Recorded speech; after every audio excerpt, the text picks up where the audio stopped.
Jadi orang-orang komunis ini betul-betul militan karena dia tidak dihukum dan tidak dibekukan, boleh ikut lagi, ya udah di situ mulai hidup lagi tahun 51, 53, 55. Ikut pemilu. Bagaimana bisa Angkatan Darat, internal Angkatan Darat yang terlibat? Pertama Letkol Untung. Ya. Dia pengawal presiden. Cakrabirawa. Cakrabirawa sama dengan Pampres sekarang lah. Pas Pampres. Tidak di bawah komando Angkatan Darat. Akurat lah. Kalau saya melihat itu ceritanya akurat itu yang katanya disayat-sayat. Kesaksian anggota Gerwani, anggota PR dan penduduk yang ada di sana yang di lubang buaya itu betul disayat, dicongkel matanya. Nah, mereka tetap juga tetap sampai kapanpun mereka tetap berjuang. Ini sifatnya orang komunis ini militan. Tidak mau kalah. Boleh kita terbunuh, boleh kita ditangkap, boleh kita ditahan, partai tetap akan hidup. Komunis tetap akan hidup. Ada lambang Mega, Bu Mega situ, gambar Bu Mega, mereka bawa banner itu di Semanggi. Saya lihat itu mereka berapa masa saya berantem sama saya itu. Saya bawa bambu runcing grup-grup saya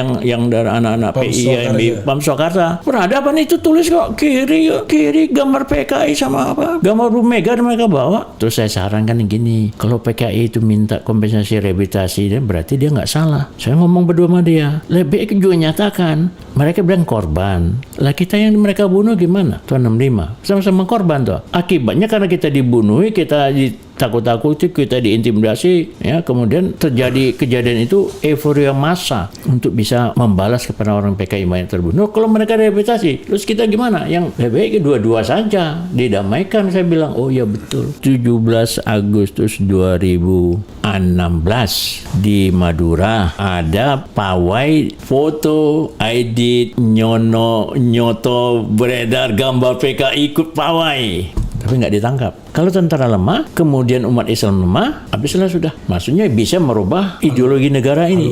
BPP mengatakan bahwa musuh besar Pancasila itu adalah agama. Loh, gimana? Saya datang pada tanggal 29 Mei ke Bareskrim. Dari Bareskrim, saya ditangkap tanggal 29. Selesai diperiksa Bareskrim tentang makar. Di Bareskrim juga saya ditangkap. Nggak pulang, nggak ada. Pokoknya saya ditangkap kasus kepemilikan senjata.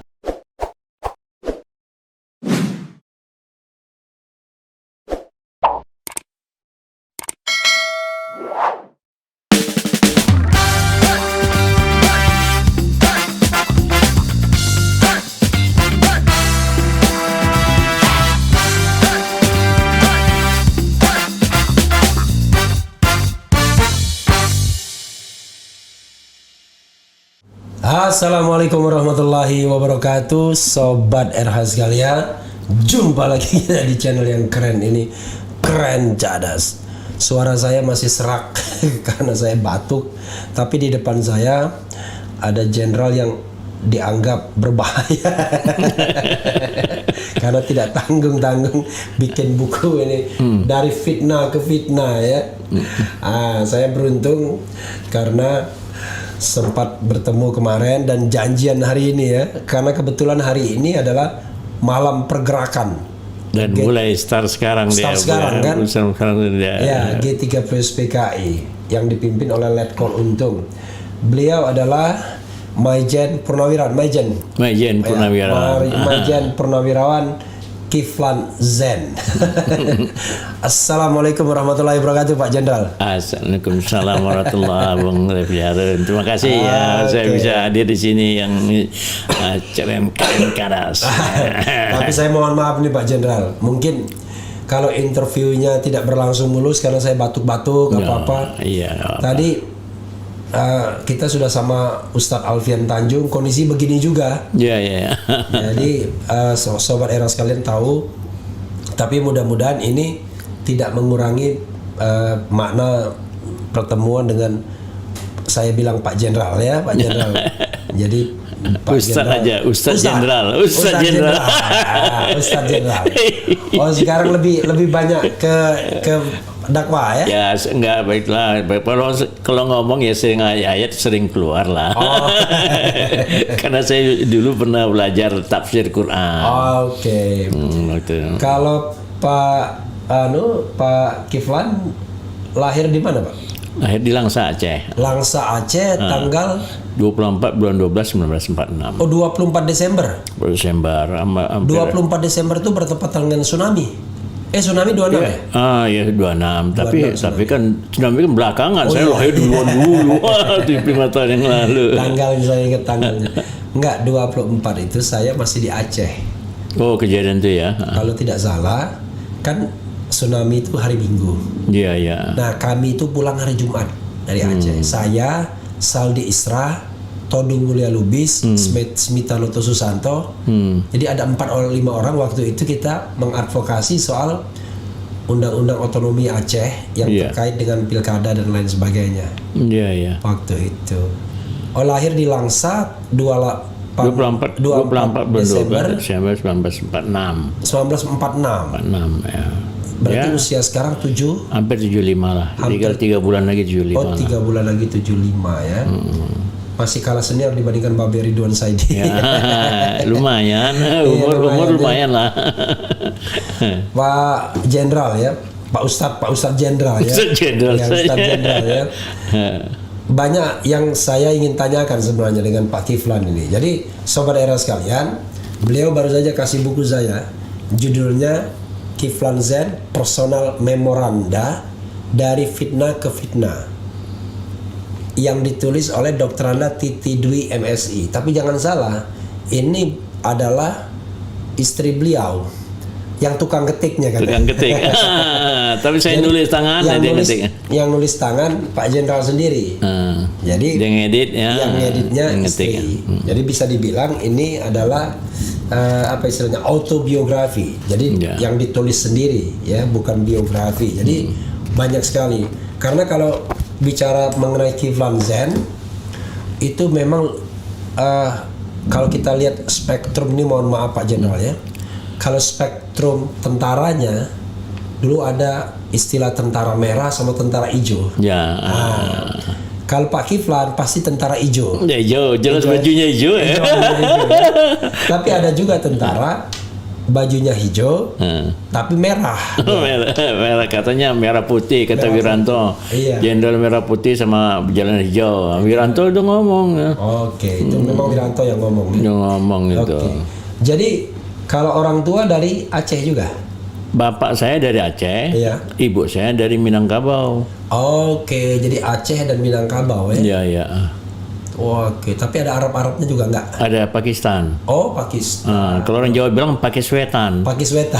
Di timur. tapi betul Pakistan. Pakistan ya. Pakistan. Kalau modelnya begini ya no wonder kalau misalnya waktu mudanya pasti playboy.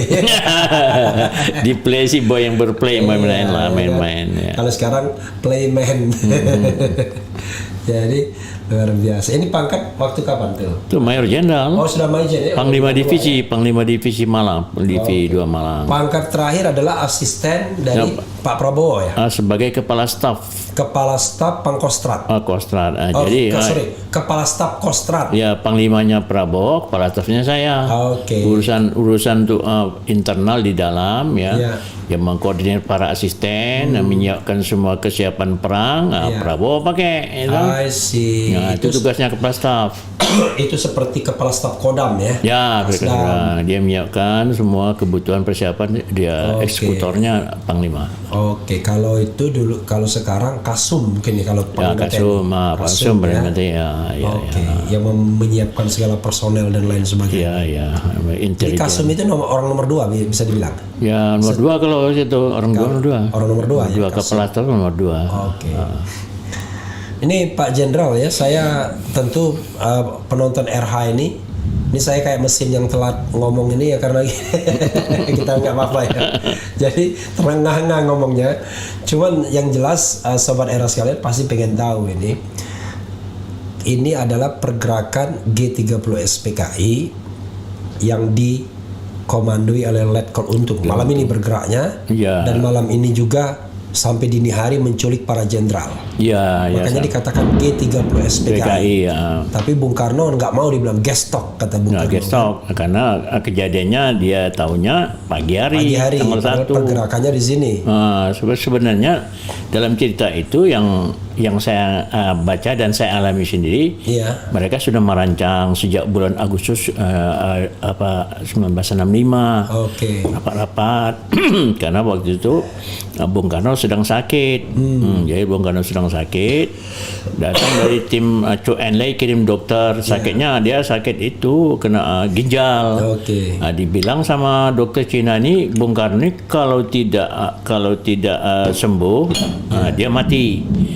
Maka si komunis ini takut. Oh, dia kalau nggak salah, kalau nggak mati dia lumpuh kalau nggak salah. Ya kalau dia nggak sembuh, kalau dia Kalau sembuh, nggak kalau nggak mati dia lumpuh. lumpuh, Iya. dia lumpuh katanya. Pilihannya cuma dua doang. Dua saja. Tapi oleh Dr. Marjono ya sebagai dokter kepresidenan, dia bilang enggak. Dia lihat yang lain, rupanya di balik itu ada politik, ya dia politik dari Cina itu Untuk agar PKI bisa ambil alih kekuasaan duluan, karena sudah dirancang sama mereka. Oke. Delegasinya sejak bulan Juli itu sudah datang ke Cina, Beijing, katanya wah tentara ini kuat sekali, kita nggak bisa ambil alih ini Indonesia. Kita ini 125 jenderal kita bunuh nih waktu revolusi Oktober dulu komunis menguasai tahun 49 di Cina. Kalian hantam sekali pukul habis itu. Itu yang Pak Jenderal didekatin aja. Iya. Takutnya nanti nggak kedengaran. Iya. Nah, ini ada yang tanya nih Pak Jenderal, Bung RH, tanya dong Pak Kiflan, saat peristiwa G30 PKI usia Pak Kiflan berapa dan aktivitasnya apa? Ya, waktu kejadian itu saya umur 19. Ya. Kebetulan saya ada di Jakarta. Oke. Waktu bulan Juli saya testing ITB dan Unpad. Ya. Menunggu pengumuman saya ke Jakarta. Setelah itu ada kejadian-kejadian begini, saya ngikuti kejadian. Pas kejadian G30 PKI itu saya di Jakarta. Saya tinggal di Jalan Keramat Raya. Oke. Nah, Keramat Raya itu kan dekat sekali itu ke istana. Iya, Istana dan Kostrad dekat Dan juga. kosak sekali. Kejadian itu kita lihat di TV ya. Kemudian ada siaran dari untung kalau di TV Jakarta itu sudah ada. Jadi sudah mengatakan gini bahwa gerakan G30 PKI ini diumumkan adalah mengambil alih pemerintahan Indonesia, kabinet demisioner katanya. Oke. Nah, maka untuk itu saya lihat di TV, ini Bung Karno berarti nggak berkuasa lagi, saya bilang. Saya jalan ke istana, ke depan istana saya lihat. Oke. Nah, di lapangan itu Monas dulu banyak pasukan waktu tanggal 30 kan mau ulang tahun ABRI. Nah, waktu itu tanggal 5 Oktober. Jadi pasukan yang dari Kostrad, yang dari Jawa Tengah, Jawa Timur datang. Dan itu yang ditakutkan PKI yang dianggap pengerahan. Itu takut ya. Jadi makanya ya sudahlah. Jadi saya melihat itu istana itu waktu datang sudah pengumuman itu Dewan Revolusi untuk mengatakan bahwa terbentuk Dewan Revolusi untuk menyatakan kabinet demisioner. Berarti Bung Karno nggak ada lagi menteri-menteri di bawahnya. Jadi saya jalan kosong itu daerah Monas itu kosong. Saya lewat di depan pagarnya istana itu saya lihat. Wah, betul nih udah pemerintahan udah berubah, saya pikir gitu. Itu ceritanya. Pas itu saya ada di Jakarta. Setelah hari-hari itu apa yang dilakukan Pak Jenderal? Ya, saya setelah itu kita pulang karena keadaan kacau ya toh Jakarta. Jadi saya pulang naik kapal ke Medan. Oke, tanggal berapa pulang naik kapal? Tanggal 8 Oktober saya pulang ke Medan. Oktober ya. Jadi ya. Dan harga barang itu inflasi sampai 1000%. Kemudian sanering uang, jadi uang Rp1.000 menjadi Rp1. Saya bawa uang 2,5 juta, tinggal 2.500, matilah di Jakarta. Jadi saya pulang aja daripada di Jakarta nggak bisa apa-apa nanti. 2.500.000 tuh banyak juga tuh kalau nggak ada inflasi. Kalau nggak ada inflasi, kan inflasi di sanering, jadi nilainya 1.000 menjadi Rp1.000. Karena 2.500.000 itu waktu saya kuliah tahun 89 di Jogja, itu biaya kuliah saya itu 120.000 dan bulanan.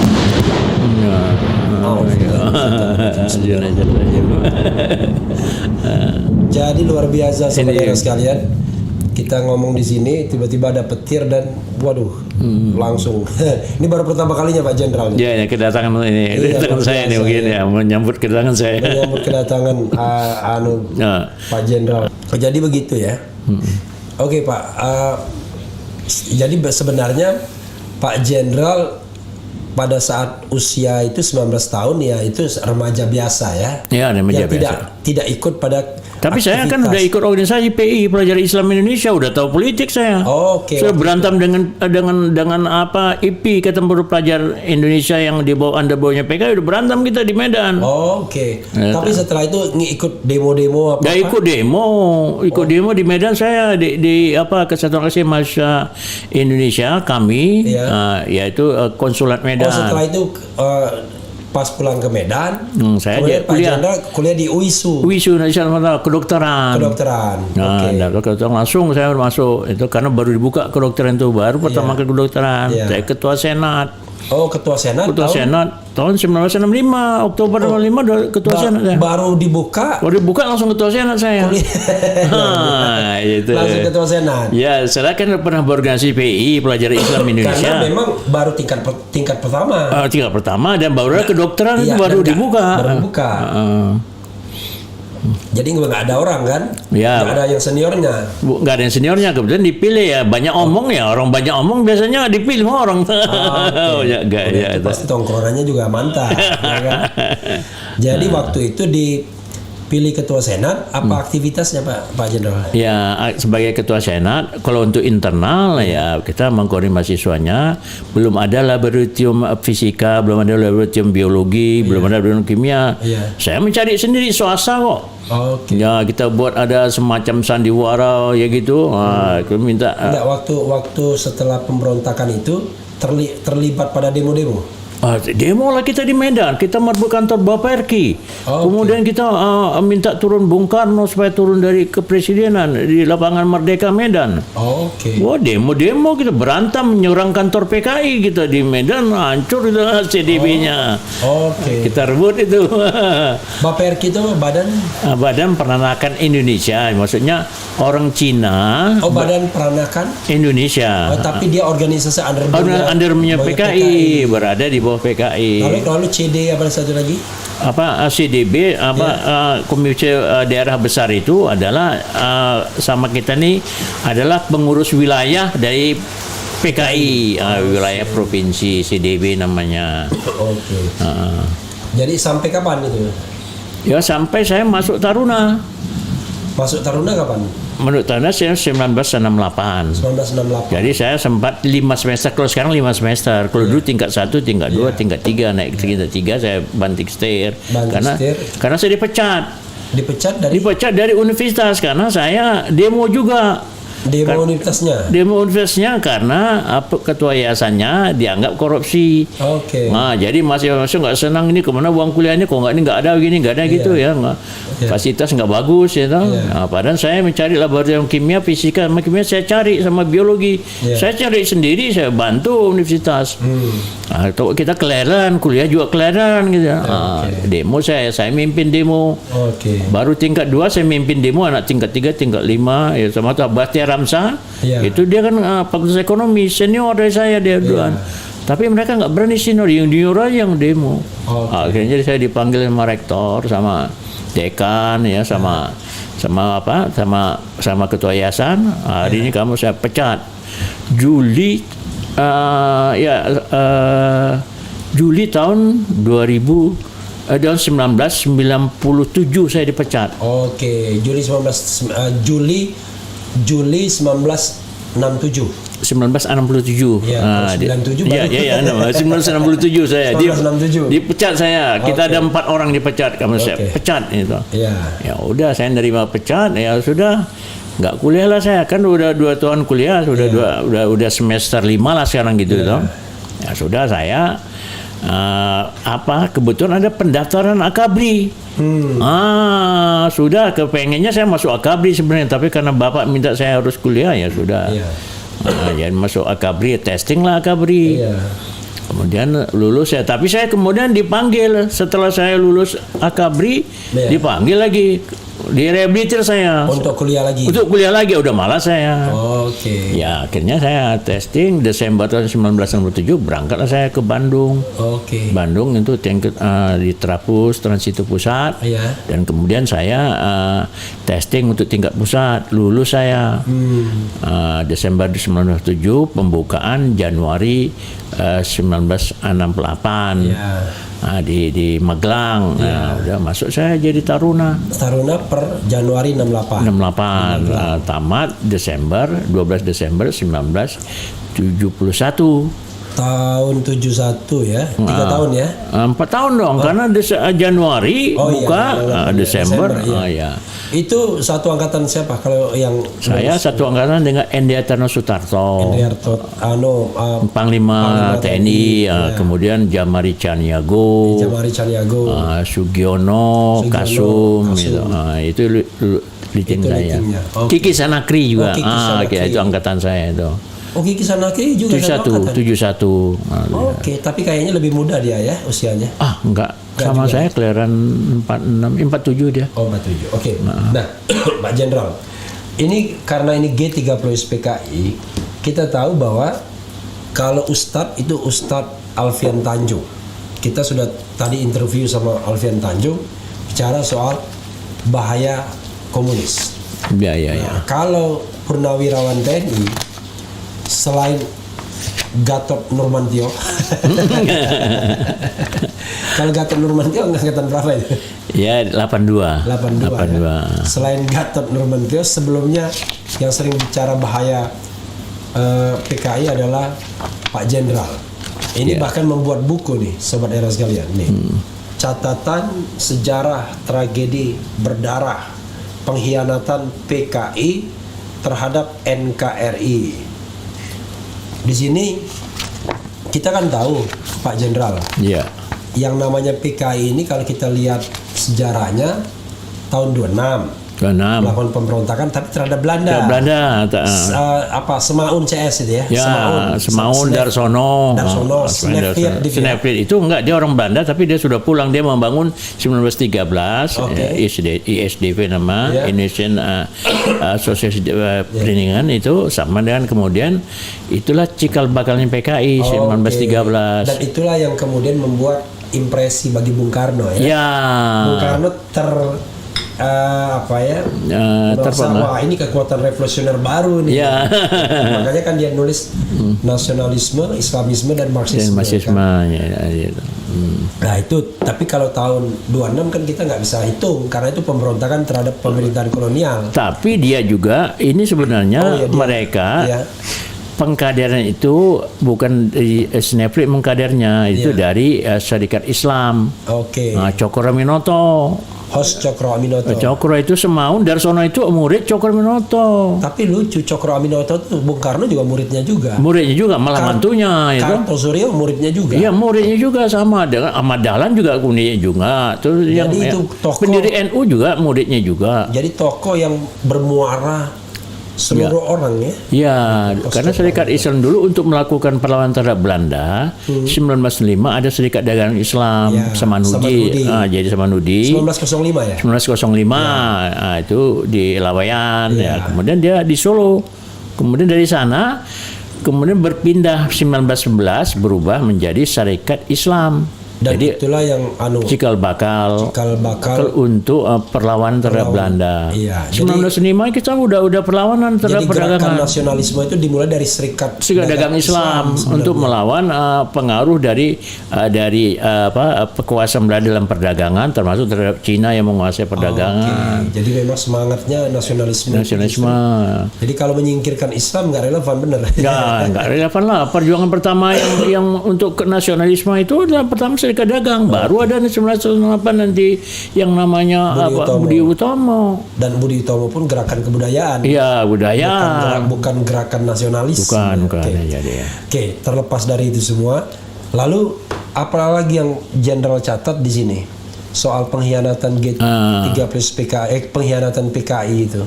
Jadi permulaan kan dari Serikat Dagang Islam, Semaun Darsono masuk murid Cokro Aminoto 1911. Kemudian dia masuk itu yang ISDV tadi, orang-orangnya masuk belajar di dalam masuk Serikat Islam. Akhirnya mereka aliran kiri dalam Serikat Islamnya, jadi SI merah, SI putih. Terus kemudian tahun 23 dia keluar dari itu Serikat Islam, pecah gitu toh. Dia sendiri tahun 26 mereka berontak karena sudah punya basis-basis yang dari orang-orang Islam ini. Jadi pikirannya pikiran revolusioner. Berontak tahun 26. Ulama juga banyak dibunuh sama dia. Yang tidak mau ikut sama dia karena dia pecah. Islam merah, Islam putih. Yang Islam putih ini Haji Agus Salim. Dia karena sudah nggak mau ikut sama dia untuk berontak, dibunuh juga para ulama. Dia ada di Delanggu, Rangkas Bitung, Silungkang, sampai Sumatera Barat.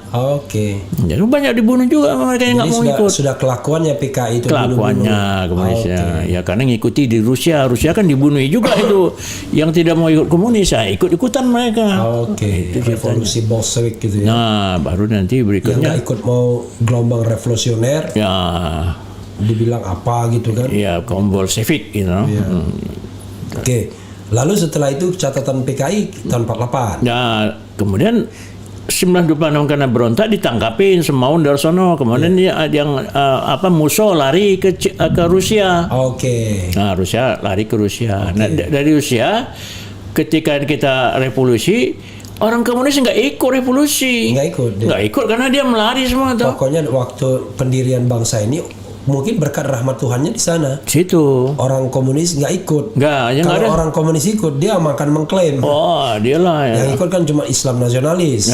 Itu aja. Jadi termasuk yang menggali Pancasila kan. Lalu kemudian setelah proklamasi 17 itu yang Panitia Persiapan Kemerdekaan Indonesia kemudian merumuskan tentang dasar negara. Itu pidato M. Yamin. Tanggal 29 Mei 1945. Setelah itu baru pidato Bung Karno. 1 Juni. Bung Yamin juga Pancasila juga, tapi dia tidak menyebutnya ke Pancasila. Dia tetap ada di situ, ada ketuhanannya. Sama. Jadi Bung Yamin 29 Mei 1945, Bung Karno 1 Juni. Nah, kemudian karena ini untuk kesepakatan bersama, di situ ada panitia 9 yang memproses. Bung Karno juga ya. Bung Karno ketua juga 22 Juni, dan kemudian di situ disebutkan ketuhanan dan kewajiban menjalankan bagi pemeluknya, itulah yang dasar negara. Tapi ketuhanan dengan kewajiban menjalankan syariat Islam bagi pemeluknya. Nah, itu ada disebutkan kesepakatan bersama. Nah, tapi karena orang Indonesia Timur tidak mau, itu kita nggak mau gabung di Indonesia. Kalau itu masa orang-orang Islam yang diperhatikan kita nggak. Akhirnya disepakati, keluarlah rumusan Pancasila dan pembukaan Undang-Undang 45 itu tanggal 18 Agustus Ketuhanan Maha Esa dirubah, disepakati bersama. Nah, kemudian dibentuklah ini orang-orang komunis, mulai Angkatan Muda Indonesia AMPI yang sekarang dipakai di Jakarta itu DHD 45. Itu adalah kantor pertama Angkatan Muda Indonesia AMI. Nah, itu orang kiri. Orang kiri itu masuk di situ, Soekarni, kemudian ada Malik, ada banyak. Ada Malik kiri juga. Kiri itu dia awalnya. Ada Malik, Khairul Saleh. Kiri awalnya, tapi tidak berbentuk komunis. Tidak komunis. Kemudian sudah dari situ gerakan pertama menculik Bung Karno, Bung Hatta untuk di daerah Rengas Dengklok tanggal 16 Agustus. Tapi itu bukan PKI, itu pemuda kiri. Pemuda revolusioner. Nah, termasuk Sahrir itu. Dia bergerak di bawah tanah melawan Jepang. Nah, situ mereka nggak non kolaboratif, nggak mau kerjasama sama Jepang. Udah disitulah dibentuk itu pertama kantor orang-orang kiri. Di sekarang DAD 45 di Jalan Cikinia, di mana itu itu situ.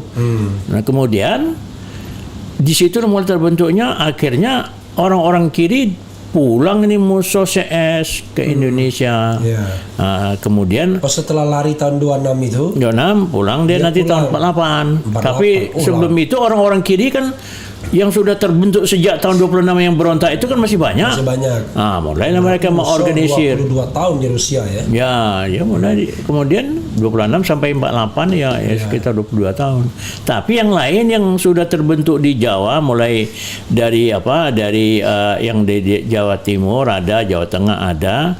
Kan masih banyak kader. Jawa Barat ada seperti di Cirebon, seperti di Tegal, kemudian Brebes, itu daerah-daerah segitiga itu mereka membentuk partai di situ kiri, langsung mereka menyerang, menanggapi bupati, menyerang TKR. Oke. Nah, kemudian mereka Dan PKI itu berdiri tanggal berapa, Pak Jenderal? 23 Mei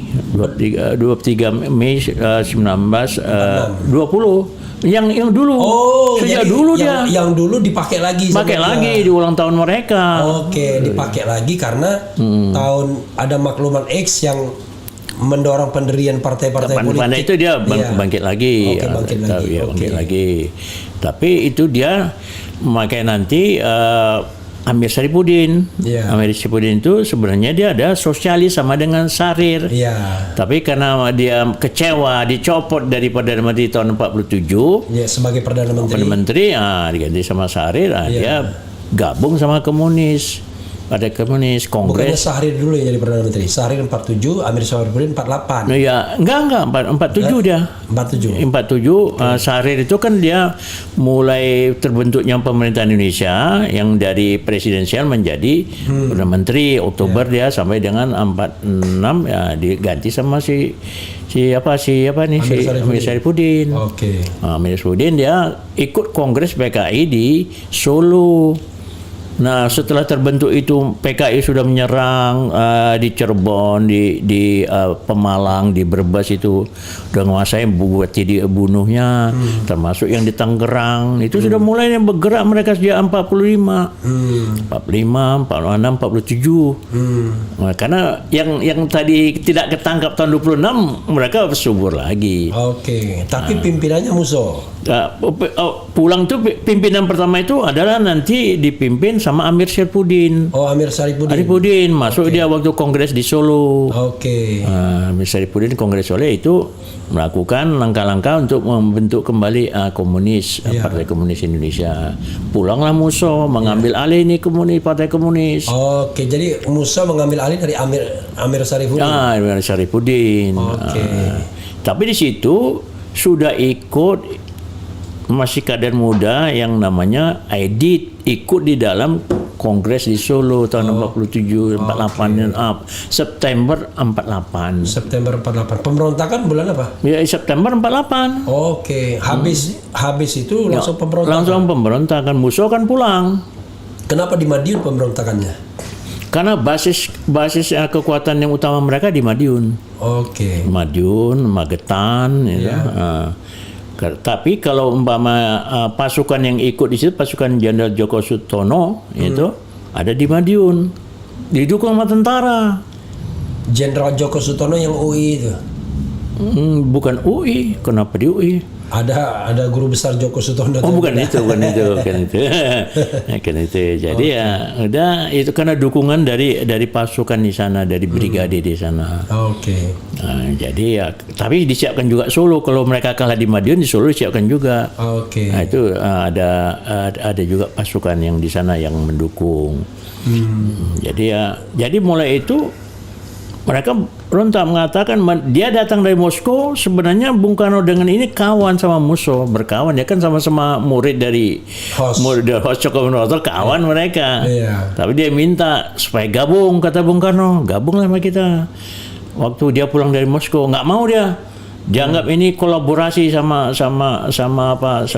Jepang gitu. Akhirnya dia mengumumkan pemerintahan komunis Soviet Indonesia. Pemerintahan Soviet Indonesia di Madiun. Berontak dia mengumumkan. Di situ baru Bung Karno yang marah. Pilih Bung Karno, pilih Bung Hatta atau pilih Bung Hatta, Soekarno-Hatta atau pilih Musso. Udah, jadi baru dikirim pasukan yang dikirim, kebetulan pasukan yang dikirim pasukan Siliwangi yang hijrah. Hijrah akibat konferensi Renville. Pasukan Jawa Barat harus dikosongkan, tidak ada TNI Jawa Barat. Pindah ke Jogja. Long march mereka ke Jogja, dipimpin Nasution. Nasution langsung diangkat wakil Panglima Besar Angkatan Perang Indonesia. Wakil dari Pak Dirman. Tapi pasukan Siliwangi hijrah. Penuh lah itu daerah Yogyakarta. Karena berapa waktu itu pasukan yang hijrah itu? Waktu itu sudah satu kodam sampai satu divisi. Dulu nama divisi kodam itu namanya divisi. Oke, berapa? Divisi Lewangi jumlah sekitar 15.000. 15.000. Pindah ke sana. Wah, penuhlah Jogja itu. Dulu Republik Indonesia ketika perjanjian Renville harus pindah. Perjanjian Renville itu tahun 48. 48 ya toh? Januari kalau nggak salah. Ya. 18 Januari. Ya, terus kemudian Iya. hanya wilayah Indonesia hanya Aceh, Jawa Tengah, sama kebagian Basuki, Kadisdin Basuki Jawa Timur, daerah itu aja. Jadi menumpuk pasukan di Jawa Tengah. Jawa Timur masih dikuasai sama Enggak, pemerintah. Wilayah Indonesia akibat perjanjian Renville itu cuma Aceh, Jawa Tengah, Kabupaten Kadisdin Basuki di Jawa Timur. lalu Jogja. Itu termasuk Jogja, Jawa Tengah, Jogja. Makanya harus ditarik karena wilayah itu wilayah yang tidak diakui. Ya, nggak bisa diakui. Jadi kejadian itu pasukan kan ada pasukan Sulawesi ini, tapi ketika ini dia berontak. September dia berontak. Sama kejadiannya sebenarnya September juga. Lalu pasukan yang Siliwangi itulah yang menumpas. Numpasnya pasukan Siliwangi kan banyak di situ. Iya. Oh, ini dikerahkan.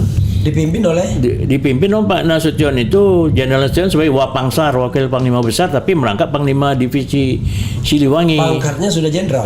Oh, Mayor Jenderal dia. Oh, itu usia 20-an itu waktu itu. 27. Iya, Pak Nasution itu udah. 27. 27. Dia kan Akademi Militer Belanda dia. Oke. Nah, di Bandung. Tapi memang dia perang gerilya taktik itu dia. Dia karena belajar bukunya yang Inggris gerilya di mana di Burma itu. Oke. Itulah jadi dia berontak pertama. Kemudian Belanda nyerang lagi. Ya, agresi Belanda yang kedua, itu. Si Belanda yang kedua tahun 48. 48 ya, tanggal 19 Desember 48. Iya, 19 Desember 48 ya. Jogja dikuasain. Ya. Nah, Jogja karena Jogja dikuasain, ditumpas habis tahun 30 September ini. Di Desember ini gagal mereka yang berontak di awal September berontak di Madiun, Magetan, Jawa Timur. Iya. Nah, tanggal 3 September mereka kalah. Habis. September ya? September tanggal 30 habisnya. Iya. Nah, dari sana baru September tanggal 30. 30 mereka kalah di Madiun. Oke. Karena di Madiun ya, Magetan, Madiun. Jadi dengan demikian, tetapi 19 Desember 1948 Belanda nyerang. Jadi baru dihancurkan PKI, nggak sempat lagi memikir. Negara nggak sempat mikir kan diserang, gitu. Jadi orang PKI yang sudah musuh, kemudian CS itu sudah tertangkap dan kemudian dihukum mati, ya. Nah, PKI-nya belum sempat dibekukan. Oke. 48 itu belum sempat dibekukan karena kita menghadapi Belanda. Oke. Kita gerilya, Bung Karno ditangkap Belanda, kemudian diajak untuk gerilya, nggak mau Bung Karno. Ya. Tadi dibilang dia mau bergerilya dengan Pak Dirman, tapi Bung Karno nggak mau. Ya sudah ditangkap Belanda, diasingkan dia ke Perapat. Gitu. Oke. Nah, ya kemudian nggak sempat lah terpikir ini. Akhirnya kita diberikan kedaulatan tanggal 27 Desember 1949. KMB di samping itu, karena ada perjuangan, karena permintaan Indonesia tidak ada, gimana? Jadi akhirnya dibentuklah pemerintahan darurat Republik Indonesia dipimpin Presiden Negara di Bukit Tinggi, PDR di Payakumbuh. Ya. Nah, itulah tersiar bahwa Indonesia masih tetap ada walaupun Bung Karno ditangkap. Oke. Ya Bung Karno sebenarnya kan udah menyerah. Tapi saya dengar dari Baberi Don Saidi menjelang pemilu 55, Ya. itu ketua umum PKI namanya Teliangji itu menemui Bung Karno dan akhirnya Bung Karno yang merestui dihidupkannya lagi PKI. Tahun 51. 51. 51. Nah. Oh, gimana duduk perkaranya itu? Iya, karena bahwa dianggap dia kesetiaan lah. Ini udah dipimpin langsung siapa? Dipimpin Aidit dia waktu 51 udah Aidit. Oh, tahun 51 itu ada Aidit. Iya, waktu kita 49 Desember terbentuk Republik Indonesia. PKI sudah ada. Republik Indonesia Serikat. 27 Desember. Iya. Kemudian berunding untuk membentuk pemerintahan Negara Kesatuan Republik Indonesia oleh Nasir. Nah, di situ Nasir yang kelihatan revolusioner itu untuk kembali Uni Soviet Partai Komunis Indonesia. Oke, masih integral Masih Nasir. integral Nasir. Jadi Karena itu dia dapat angin lagi. dapat angin lagi. Nah, disitulah mulai dia konsolidasi. Cepat dia konsolidasi, kalah cepat dia konsolidasi. Jadi orang-orang komunis ini betul-betul militan. Karena dia tidak dihukum dan tidak dibekukan, boleh ikut lagi, ya udah di situ mulai hidup lagi tahun 51, 53, 55. Ikut pemilu. Pemilu 55 sudah Aidit itu ya. Udah Aidit, pimpinan Aidit. Ya berarti 3 juta orang dia dapat itu. Pengikutnya masa dulu udah 3 juta orang. Tahun 55 sudah 3 juta orang di anggotanya. Dan itu lebih real dibandingkan partai sekarang kan. Itu Partai sekarang kan nggak jelas kan, floating semua ya. Anggotanya floating semua. Ya, jadi ya sudah, dia punya kekuatan besar. Ya, yang memuji-muji Bung Karno, Bung Karno dipuji ya senang lah. Iya. Nomor 5 dia partai nomor 4. Setelah PNI, Masyumi, NU, nomor 4 PKI. Pak Kiflan ya, oke, setelah itu dia kan memberontak tahun 65. Ya. Sejauh mana kan banyak orang mengatakan, wah ini kan PKI misalnya Mbak Mega pernah mengatakan sejarah diluruskan, sejarah 65. Menurut Pak Kiflan itu apa masalahnya dengan sejarah 65 sehingga perlu diluruskan atau perlu ada yang bengkok, ada yang apa ya, di bagian mananya sebenarnya? Ya. Itu kan keinginan dari orang komunis bahwa mereka tidak bersalah. Ya, jadi dikira bahwa karena tidak bersalah, yang dianggap itu bersalah kejadian 1905 kudeta versi mereka. Tapi fakta sejarah versi mereka itu adalah internal angkatan darat. Ya. Itu sudah disebutkan oleh orang-orang komunis bahwa itu internal angkatan darat. Terutama oleh nanti Sudisman ya. Itu sebenarnya sebagai yang masih hidup waktu itu, yaitu angkatan darat. Tapi dalam hal ini bagaimana bisa angkatan darat, internal angkatan darat yang terlibat? Pertama Letkol Untung, dia pengawal presiden. Cakrabirawa sama dengan Pampres sekarang lah. Pas Pampres. Tidak di bawah komando angkatan darat. Dulu angkatan bersenjata Republik Indonesia dibentuk tahun 62 oleh Bung Karno. 3 angkatan tambah polisi, AKRI dijadikan satu menjadi Angkatan Bersenjata Republik Indonesia. Untuk pertama kita menghadapi Trikora merebut Papua, kemudian Dwi Kora melawan Malaysia, dibentuk jadikan satu. Jadi ada angkatan darat, panglima angkatan darat, dia punya komando tuh angkatan darat, angkatan laut komando, udara juga, sama polisi juga. Jadi itu tahun 62 sudah dibentuk. Jadi ada Cakrabirawa pas Pampres. Coba bayangkan pas Pampres itu pimpinannya Sabur. Kolonel Sabur lah. CPM itu CPM. Kemudian dalam hal ini batalon-batalonnya ada dari angkatan udara, angkatan laut, ya, ada kepolisian. Salah satunya batalon pengawal presiden khusus, ada pasukan pengawal presiden namanya Cakrabirawa. Batalonnya itu dipimpin Letkol Untung. Nah, Letkol Untung itu bukan angkatan darat, dia kan pas Pampres. Bukan di bawah pimpinan angkatan darat, bukan di bawah pimpinan Yani waktu itu, Jenderal Yani. Nah, dari jadi demikian. Yani waktu itu jenderal atau letjen? Letnan jenderal. Ya. Dulu angkatan itu cuma letnan jenderal, panglima tertinggi yang bintang 5 ya. Presiden ya. Jadi dengan demikian dia bukan orang angkatan darat, dia pengawal presiden. Kenapa dibilang angkatan darat? Orang bukan di bawah komando angkatan darat.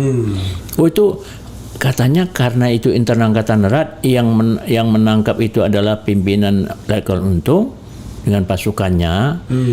Pasukan yang dibentuk untuk menangkap para jenderal ini sebenarnya perintah Bung Karno untuk dihadapkan ini para jenderalnya karena dianggap jenderal mau kudeta, ada Dewan Jenderal. Diisukan tadinya karena sakit. Nah, kemudian dibentuklah yang namanya CCPKI, Komite Sentral PKI, membentuk sama biro khusus. Birokrasi ini menyusup ke angkatan-angkatan. Nah, di bawah Sam Kamaruzaman. Dan kemudian Sam Kamaruzaman ini sampai bisa membina yang namanya Lekon Untung. Nah, Lekon Untung ini dulu pernah jadi anak buah Pak Harto dulu. Pernah Banteng Riders di Jogja juga. Nah, jadi tahu dia ini siapa si Untung ini. Pak Harto. Nah, kemudian untuk pasukan yang menangkap para jenderal ini diperintahkan menghadap kepada Pak Harto, kepada Bung Karno, adalah Letkol Untung. Membentuk satu tim. Pertama tim Pasopati. Dul Arif pimpinan, Letu Dul Arif. Kemudian pimpinan untuk yang kedua Pringgodani. Pimpinan Mayor Siono. Mayor Udara Siono. Itu kan angkatan udara, bukan angkatan darat. Yang ketiga pimpinan Bima Sakti, tim Bima Sakti. Itu pimpinan adalah Suradi, Kapten Suradi. Jadi dua dari Pas Pampres itu, Pas Pampres yang namanya Siono, Mayor Siono, bertugas untuk nanti menerima dan melatih ini para jenderal itu dibawa ke sana, ke Lubang Buaya. Menyiapkan itu latihan para gerwani. Sedangkan Dul Arif ini yang timnya yang menculik pasukan Pasopati. Nah, menangkap dan menculik untuk dihadapkan kepada Bung Karno. Sebenarnya dihadapkan Bung Karno, inilah sebenarnya yang akan melakukan kudeta. Dewan Jenderal itu. Ya, karena jenderal-jenderalnya mereka akan membentuk pasukan yang namanya Angkatan Kelima. Itu yang diminta oleh Chou Enlai, Perdana Menteri, kepada Bung Karno supaya dibentuk Angkatan Kelima, buruh tani. Dipersenjatai. Diajukan kepada Panglima Angkatan Darat, Laut, Udara, dan Agri. Angkatan Udara, Omar Dhani, Marsikal Madya Omar Dhani. Dulu namanya Laksma Madya Udara. Setuju. Angkatan Darat nggak setuju, termasuk Panglima Angkatan Darat Ayani, Suparman, kemudian MT Haryono, termasuk Jenderal Panjaitan, DI Panjaitan. Nggak setuju, 6 jenderal yang ada di Angkatan Darat nggak setuju untuk adanya Angkatan Kelima, buruh tani ini. Ini diisukan Dewan Jenderal mau kudeta terhadap Pak Bung Karno. Nah, jadi demikian kan terbukti kalau urusan Angkatan Darat bukan pasukan Angkatan Darat, kalau internal Angkatan Darat. Karena kan itu di Pas Pampres, bukan Angkatan Darat punya. Di bawah komando langsung presiden, pengawalannya presiden. Ada Mayor Siono, Angkatan Udara. Jadi satu Mayor Udara, satu Kapten Letu Dul Arif, satu Kapten Suradi, 2 angkatan. Tapi kan bukan Angkatan Darat, di bawah komando Pas Pampres, Cakrawirawa dulu. Dulu Cakrawirawa itu terpisah dari Angkatan Darat ya? Ya, bukan, langsung di bawah presiden itu. Jadi bagaimana bisa itu urusan Angkatan Darat? Kok diisukan itu internal Angkatan Darat yang disebut dengan dari Cornel Weber, yang dari Ben Anderson membuat satu paper itu sebenarnya internal Angkatan Darat. Salah satu skenario. Skenario bahwa itu dalangnya Angkatan Darat, dalangnya Bung Karno, dalangnya Pak Harto. Kan? Jadi dia dibilangnya bahwa itu urusan Angkatan Darat dan Angkatan Darat yang melakukan itu. Oh, tidak, karena ada Angkatan Udara mendukung, Angkatan Udara dukung adanya. Itu, Pak Jenderal, film G30 PKI pengkhianatan itu yang sering diputar zaman Orde Baru dan sekarang jadi kontroversi. Itu menurut Pak Jenderal berapa persen akurasinya? Saya kira saya nonton panjang juga sampai 3 jam lebih itu. Akurat lah. Akurat. Kalau saya melihat itu ceritanya akurat itu, yang katanya disayat-sayat. Kesaksian anggota Gerwani, anggota PR, dan penduduk yang ada di sana yang di Lubang Buaya itu betul disayat, dicongkel matanya. Tapi kan oleh yang namanya Aspi Warman Adam CS, oh enggak, itu rekayasa saja. Oke. Ini ada pengakuan kok, pengakuan yang ikut Gerwani yang ikut latihan di Lubang Buaya. Kemudian Sukitman itu adalah seorang polisi, ya, polisi yang ditangkap ketika itu dia ada di jalan sedang naik sepeda mau keliling, dia udah ngawasi di Menteng, ditangkap, dibawa ke sana, dia lihat sendiri dengan mata kepala sendiri kok. Dia wawancarain. Jadi ada 5 orang dia wawancari, ada PR, Pemuda Rakyat, ada Gerwani yang latihan di Lubang Buaya yang membuat angkatan kelima itu. Melihat dipotong itu burungnya Kapten Pirtandian. Melihat, dan kemudian waktu diperiksa di rumah sakit, yang memandikan mayat itu cerita bagaimana keadaan tubuh ini. Kok bisa dapat dari Aspi Warman Adab CS itu mengatakan itu rekayasa? Kok bisa orang-orang PKI Bangsa anaknya Aidit Ilah Mayit mengatakan itu rekayasa, bohong? Orang yang pengakuan yang menyuci, yang memandikan mayat, kemudian para yang latihan di situ mengaku, ada 5 orang ngaku semua tuh, yang dicongkel mata, yang ditembak. Ya kenapa? Jadi mereka itu bohong, gitu. Ya, padahal itu sangat halus, masih diperhalus, itu film itu diperhalus. Kalau realnya wah lebih parah lagi. Ini diseret-seret, Jenderal Yani sudah meninggal itu masih diseret lagi situ, masukkan ke lubang. Itu cerita dari saksi orang Pemuda Rakyat, orang Gerwani yang latihan di situ. Bagaimana Sukitman, seorang polisi yang agen polisi dulu pangkatnya, lihat sendiri dia waktu itu ditawan di situ, di dekat rumah itu ditawan, dia lihat mayatnya. Bagaimana mau dikatakan itu tidak benar, itu film itu Pak Jenderal, ya, sekarang ini kan ada isu mengenai kebangkitan PKI. Iya. Ada yang bilang kebangkitan PKI atau PKI bahkan sudah menyusup ke istana, sudah berkuasa. Sejauh mana Pak Jenderal bisa menyerap atau mengkonfirmasi informasi itu? Kalau saya melihat, kita lihat dulu, mereka kan setelah mereka kalah, Sudisman membentuk lagi PKI-nya itu. Kemudian di situ mereka akan membuat satu 3 metode perjuangan, bekerja di kalangan musuh. Yaitu di ABRI, di TNI, di PNS, dan di kalangan para ulama. Itu mereka punya metode. Kita tidak kalah, partai boleh kalah. Tapi partai tidak akan mati. Kita boleh terbunuh. Itu doktrin setelah kalah mereka. Sudisman itu salah satu pimpinan. Satu pimpinan biro, politbiro. Oh, politbiro yang pimpinan pimpinannya. Itu bukan. Jadi dia tersendiri ada di dalam susunan pusatnya komunis dulu, ya, sisi komunis dulu.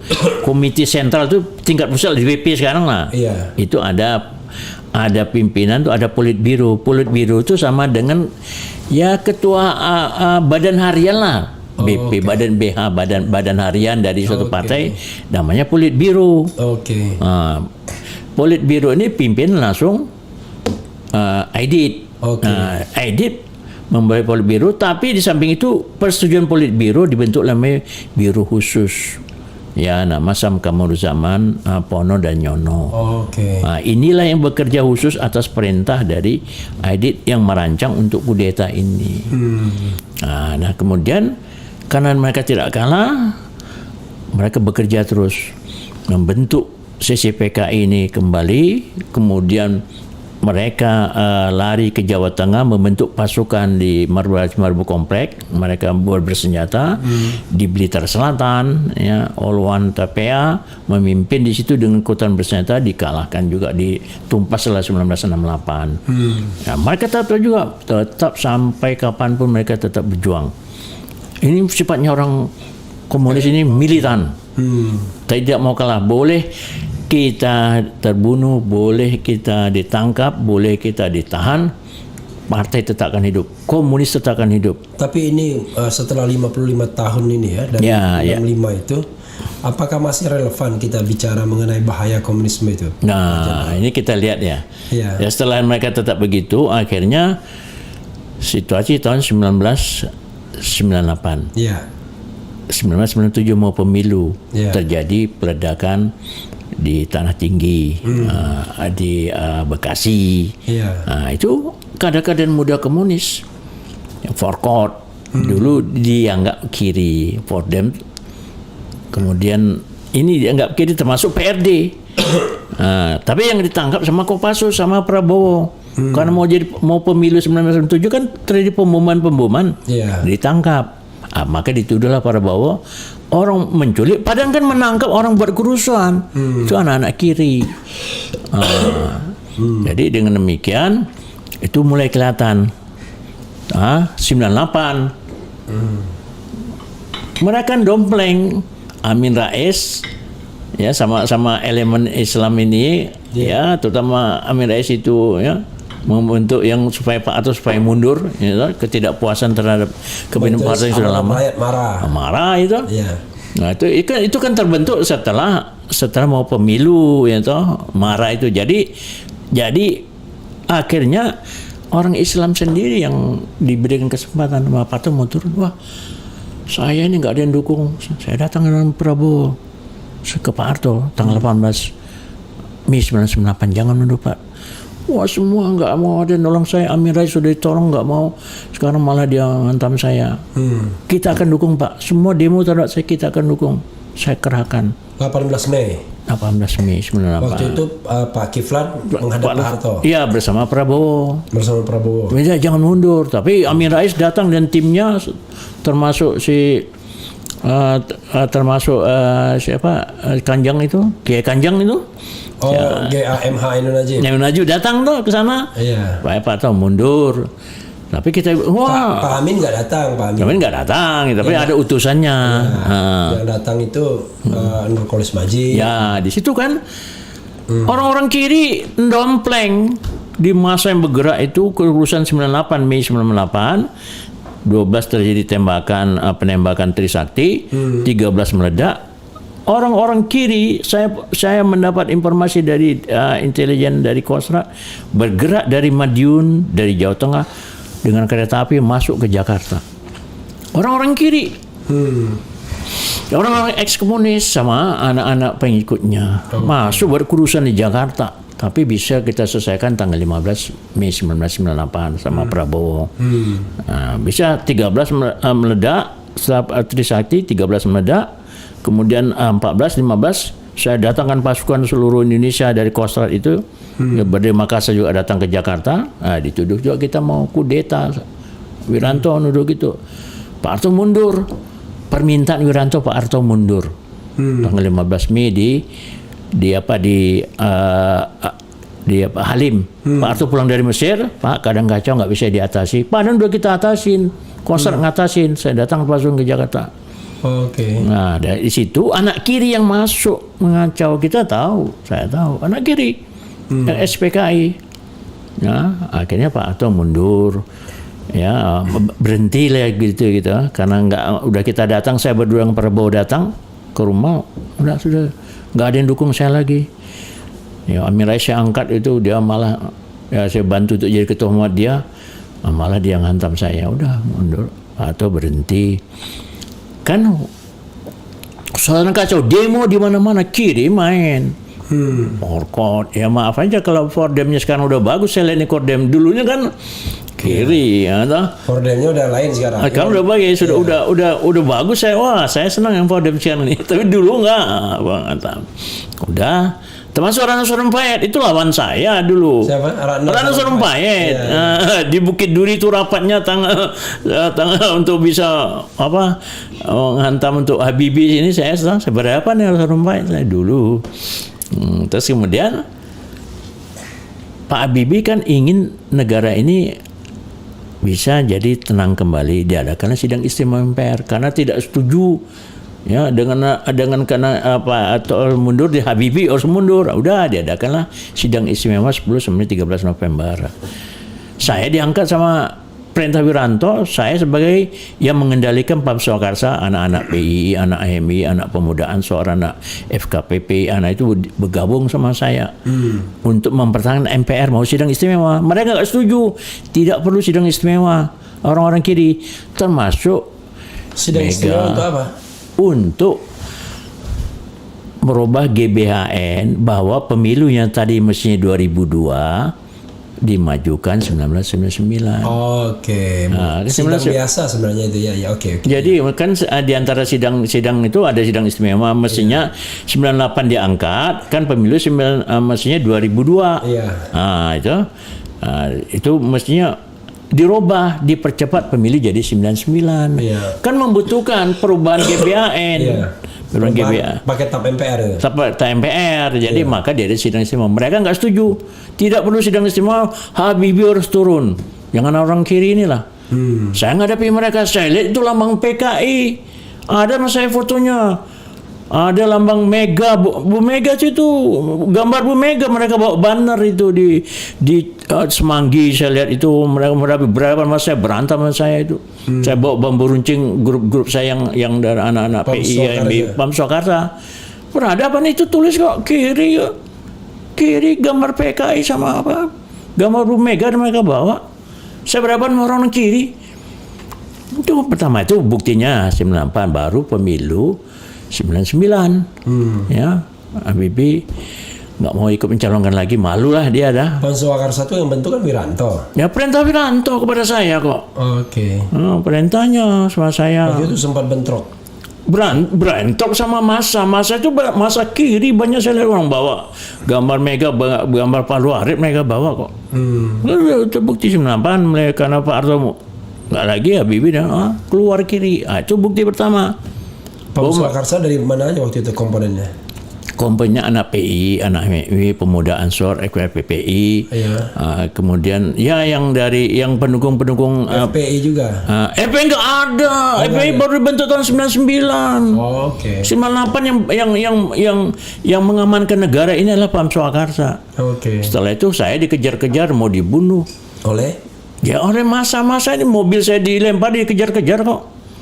Mobil dinas saya. Oleh masa kiri. Oleh masa kiri. Saya dicari mau dibunuh saya. Kalau berhasil mengamankan MPR, sidang berhasil, GBHN dirubah, pemilu dipercepat. Ya, pemilu dipercepat kan pemilihan presiden. Habibie nggak mau jadi presiden. Iya. Ya karena udah malu lah, ada Timur lepas dan kemudian ini nggak mau. Sidangnya ditolak. Gitu. Tapi kan pembentukan ya di situ kiri kelihatan mulai 98 mulai bangkit, dompleng dia dengan reformasi. Mulailah dia muncul yang tadinya dia bilang ini, akhirnya dia minta bahwa mereka harus pemerintah ini, tadinya mereka kan nggak boleh masuk di dalam struktural ABRI, nggak bisa masuk TNI, nggak bisa masuk Polri, nggak bisa jadi pegawai negeri. Ada kan ketetapan tentang untuk screening itu. Tapi akhirnya dicabutlah Kepres tentang itu, tidak boleh menjadi dia di birokrat. Tahun 2006 ingat saya, masa SBY lah dicabut. Ya memang itu kan ada sebab akibat, karena mereka berontak, mereka banyak bunuh tahun 48, 65 banyak bunuh di Bandar Besi, di Jawa Timur, di Muncar, kan dibunuhnya anak Pemuda Ansor itu jumlah 62 orang, di Solo 65 itu mereka membunuh juga. Ya akibatnya karena emosional rakyat, Jenderal Anam dibunuh, ada perwira termasuk Brigjen Katanso di Jogja, Kolonel Sugiono di Jogja, kan bukan hanya terhadap jenderal saja, tapi kita diintimidasi, termasuk nama saya mau dibunuh. Ada daftar nama saya mau dibunuh di Medan, di cabang DB-nya Medan. Tahun berapa? Tahun 1965. Oke. Saya kan sudah di Medan, saya kan PII. Udah nama saya tuh, saya lihat tuh. Tahun 1965 saya naik ke loteng, mereka disimpan dokumen, saya baca nama saya termasuk mau dibunuh. Dan ditakut-takuti, ulama diserang, pondok-pondok diserang, pengkaderan masjid diserang. Itu sebelum peristiwa 1965, Oktober 1965. Jadi rakyat marah, makanya mereka banyak yang yang terbunuh, kita juga ada terbunuh. Disitulah mereka setelah tahun 2006 mulai minta rehabilitasi, kompensasi dan segala macam. Akhirnya masanya ketika SBY jadi presiden, dicabutlah itu 2006 tentang masalah mereka tidak boleh ikut screening itu, tidak boleh ikut dalam pemerintahan struktural. Ya. Cabut, mereka sudah bisa. Termasuk juga putusan MK yang membolehkan ex-PKI ikut pemilu ya toh. Jadi dari situ kan sudah sebenarnya nggak ada masalah. Oh, mereka banyak terbunuh katanya, ada sampai 3 juta dibilang. Ada menurut itu hanya 78.000 yang karena rakyat marah karena masa 65 itu PKI sudah mulai bergerak, kita ditakut-takutin, mau dicongkel mata, dibuat lubang untuk karena mau perang Malaysia, dibuat lubang lah. Masing-masing rumah saya juga buat lubang di rumah. Kalau nanti ada serangan udara, Inggris menyerang, kita masuk lubang. Padahal rencana untuk membunuh kita. Nah, ini jadi dengan demikian rakyat marah, maka orang-orang komunis itu banyak pengikut komunis yang PKI, underbownya Bangsa Gerwani, Pemuda Rakyat, Sopsi, Saat Bupri, itu underbownya semua termasuk Ikatan Pelajar Indonesia itu orang itu masuk. Banyak yang terbunuh ke tahun 65 setelah kudeta pengumuman dari Untung. Jadi dengan demikian mereka minta supaya mereka direhabilitasi. Buktinya minta itu tanggal 2015 pidato presiden pertama di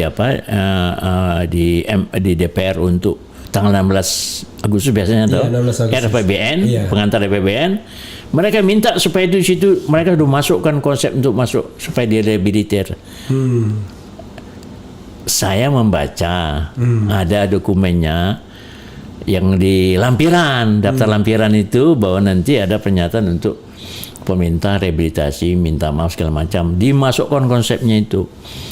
Tapi tidak sempat masuk di dalam pembicaraan sama pengantar RPBN. Itu kan masih kan banyak orang-orang kita masih di seknek, banyak orang kita baca toh. Setelah itu baru nanti 2016 bulan Maret itu ada simposium di Arya Duta untuk merukunkan antara yang peristiwa G30 yang mereka dengan kita, maksudnya dengan tahun berapa itu? 2016 kan simposium itu masa pemerintahan Jokowi berarti ya? Iya, masanya Luhut sebagai Menko Polhukam. Kemudian pelaksananya Lemhanas, Agus Wijoyo, Lenan Jarosio sebagai Gubernur Lemhanas. Itu anaknya pahlawan revolusi, Sutoyosi Sumiharjo. Oh, anaknya Sutoyo dia? Iya, anak Sutoyo nak kandung. Oh, nak kandung? Iya. Oh, oke, yang salah satu korbannya. Ya, tapi dia nggak dendam, kelihatan kok lucu. Ada apa gitu. Jadi dia mau rukun. Terus saya sarankan gini. Kalau PKI itu minta kompensasi rehabilitasi, berarti dia nggak salah. Saya ngomong berdua sama dia. Lebih juga nyatakan, mereka bilang korban. Lah kita yang mereka bunuh gimana? Tahun 65, sama-sama korban toh. Akibatnya karena kita dibunuhi, kita ditakut-takuti, kita diintimidasi, ya kemudian terjadi kejadian itu euforia massa untuk bisa membalas kepada orang PKI banyak terbunuh. Kalau mereka rehabilitasi, terus kita gimana? Yang lebih baik dua-dua saja didamaikan. Saya bilang, oh ya betul. Saya kan waktu itu di studio iNews, saya kan wawancara sama Agus Wijoyo. Oh benar. Jadi dua-dua diselesaikan mestinya. Jangan kasusnya mereka tidak bersalah, kemudian kita yang dulu dibunuhi 48 sama 65. Terus kita enggak direhabilitasi juga kita ya. Dua-dua dong dapat rehabilitasi. Jangan maunya dia saja yang rehabilitasi, kita juga lah. Akhirnya gimana ujungnya? Ujungnya enggak ada ujung. Pokoknya ngambang begitu. Ngambang aja, baru dibalas dengan simposium lagi di Balai Kartini oleh PPAD Sikisnakri. Pimpinan Sikisnakri dia adalah bahwa simposium Arya Duta PPAD itu apa? Persatuan Penerangan Angkatan Darat. Oh, oke. Pimpinan Kiki Sanaki Letnan Jeneral Ya, kemudian simposium dibalas, simposium area duta yang minta supaya LBC dan kompensasi segala macam. Nah, kita balas bahwa kalau memang itu mau termasuk kita dipikirkan juga yang korban dari PKI. Akhirnya mereka karena pemerintah tidak mau memperhatikan buat People Tribunal. Itu di Belanda. Pimpinan siapa? Todung Mulya Lewis, kawan ente itu. Todung Mulya Lewis. People Tribunal untuk menyatakan pemerintah Indonesia salah. Harus rehabilitasi kompensasi terhadap ex-PKI dan keluarganya. Oke. Ya, saya baca bukunya. People dikirim sama saya, ada bukunya. Jadi Todung Mulya Lewis CS ya. Termasuk untung bejo sekarang dubes di Norwegia. Jadi kita itu lihat bersalah suruh minta maaf kompensasi, tapi kan pemerintah nggak mau. Dan memang saya sarankan mestinya dua-dua dong, jangan pikirkan PKI yang korban itu. Kalau memang ada keadaan sejarah itu menyatakan salah, kondisional begitu, ya dua-dua diperhatikan. Pendapat saya, jangan menuntut orang PKI, ex-PKI. Itu kan kalau kita bicara tentang rehabilitasi, kompensasi ya. Tapi kan yang kita diskusikan ini yang juga mengkhawatirkan adalah kebangkitan PKI. Ya. Kalau itu kan, kalau cuma sekedar dia minta begitu barangkali nggak bahaya. Tapi kalau dia mau take over pemerintahan dengan cara yang tadi, masuk ke lini birokrasi, lini ulama, lini TNI. Kan. Kita lihat nanti Sudisman udah ngomong toh.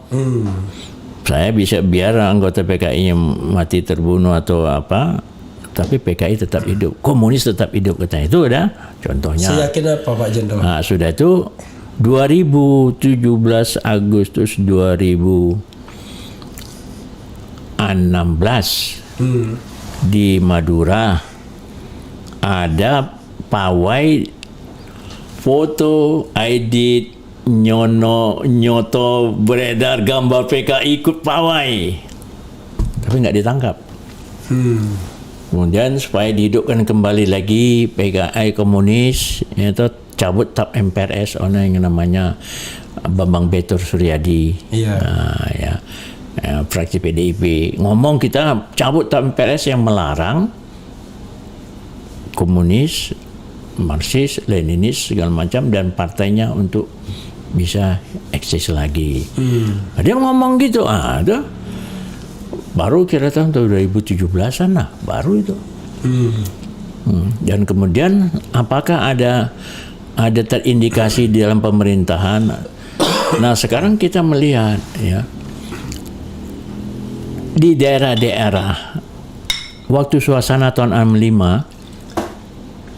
65 itu kita melihat semua prolognya 65, 64 segala macam itu kan intimidasi, agitasi, propaganda, membunuh ulama, kemudian menyerang pengkaderan PI di Kediri, kemudian Bandar Besi tentara dibacok, dibunuh. Itu kemudian hal ini sudah ada timbul sekarang. Kita melihat indikasi suasana menakutkan. Ya pertama kejadian di Cicalengka. Imam masjid yang sedang zikir bacok dibunuh. Kemudian pakai linggis lagi. Enggak lama 2 minggu kemudian di Bandung juga begitu. Pulang ke rumah dilinggis. Ketiga di Jawa Timur, di Lamongan begitu juga. Ulama yang baru pulang disikat. Nah baru-baru ini siapa yang ulama yang sedang di Lampung? Ditikam? Enggak, bilang orang gila. Kemudian di Labuan Batu baru-baru ini ulama sedang naik sepeda motor ditebas, lepas kepalanya. Di Batam. Kemudian di Makassar yang dibakar ini, kalau itu indikasi suasana adalah suasana mencekam, menakutkan, agitasi propaganda. Ini ciri-cirinya komunis. Oke. Di mana-mana komunis itu menakut-nakutin.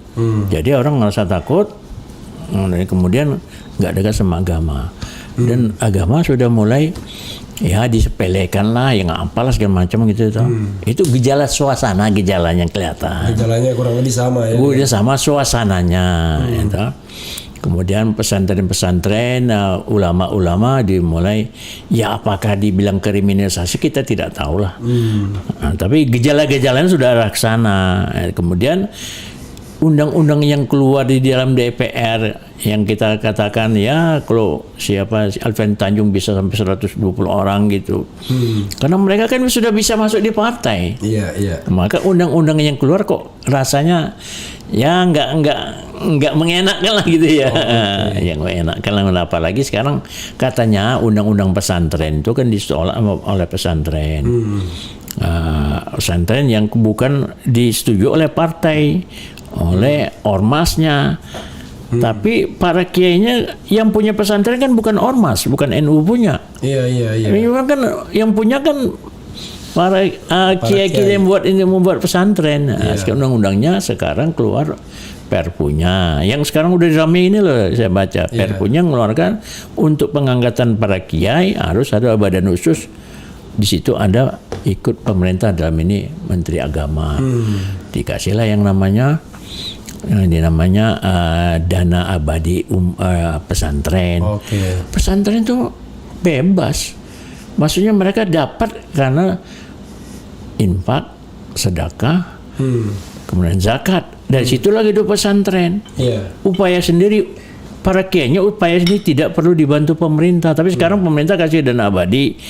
Tapi dana abadi ini semua dana itu harus dilaporkan melalui ada tim yang khusus dibentuk. Nah, ini kan dikendalikan pesantren. Jadi kekuatan Indonesia itu terletak untuk kedaulatan yang mengamankan republik itu adalah tentara. Untuk mengamankan kedaulatan negara, tugasnya tentara. Nah, Indonesia ketika menghadapi musuh dari luar maupun dari dalam, yang mengamankan tugas kedaulatan negara adalah tentara. Nah, kekuatan Indonesia itu adalah terletak pada tentara. Kalau tentaranya lemah, kedaulatan kita nggak bisa kita jaga. Nah, sekarang tentara di Indonesia yang bisa memelihara negara itu umat Islam nomor 2. Karena negara kita mayoritas Islam. Islam kekuatan. Kalau tentaranya sudah diperlemah, maksudnya ya apakah anggaran, ya, kemudian apakah persenjataan, kemudian tidak pada tempatnya sekarang, umpamanya lininya masa polisi di depan, keamanan, ya keamanan kan keamanan dan ketertiban masyarakat dan penegak hukum di Undang-Undang Dasar. Tapi sekarang kan tidak. Tentara yang mau untuk menghadapi teroris separatis seperti di Papua, komandannya polisi. Loh, ini kan kedaulatan negara yang mengatakan dia Republik Papua Merdeka. Itu kan tugas tentara. Mestinya kan komandannya tentara. Nah, ini tidak, komandannya polisi karena keamanan katanya. Jadi keamanan dalam rangka kedaulatan juga polisi, tentara nggak bekerja. Maksudnya tidak berikan porsi untuk mengamankan negara ini. Nah, kalau tentaranya sudah lemah, latihannya karena kurang peralatan, kurang senjata, ya cari proyek, gitu. Jadi akhirnya kan lemah. Cari jabatan, gandul di politik gitu. Dan lemah, jadinya lemah. Tentara lemah. Indonesia yang bisa mengamankan kedaulatan dan kebanggaan bagi suatu negara kan di tentara. Nah, jadi kalau tentaranya lemah, Indonesia lemah. Terus yang kedua, kalau umat Islamnya lemah, Indonesia juga lemah. Karena kan mayoritas, ini real lah, matematis sosiologis lah, ya, yang mayoritas porsinya besar untuk mengamankan negara. Nah, tentara untuk ibu dua. Kalau tentara lemah, kemudian umat Islam lemah, habislah sudah. Maksudnya bisa merubah ideologi negara ini, haluan negara, ya, ideologi Pancasila, ya, ya kenapa? Karena dua kekuatan ini sekarang inti dari umat Islam siapa? NU. Kalau NU-nya sudah lemah, maksudnya Iya. masalah-masalah ini NU-nya sudah ada. Sekarang NU pecah lah, dua loh. Iya. NU yang jalan garis lurus atau NU kita 26 dengan NU yang sekarang di PBNU. Iya. Nah itu kan sudah lemah.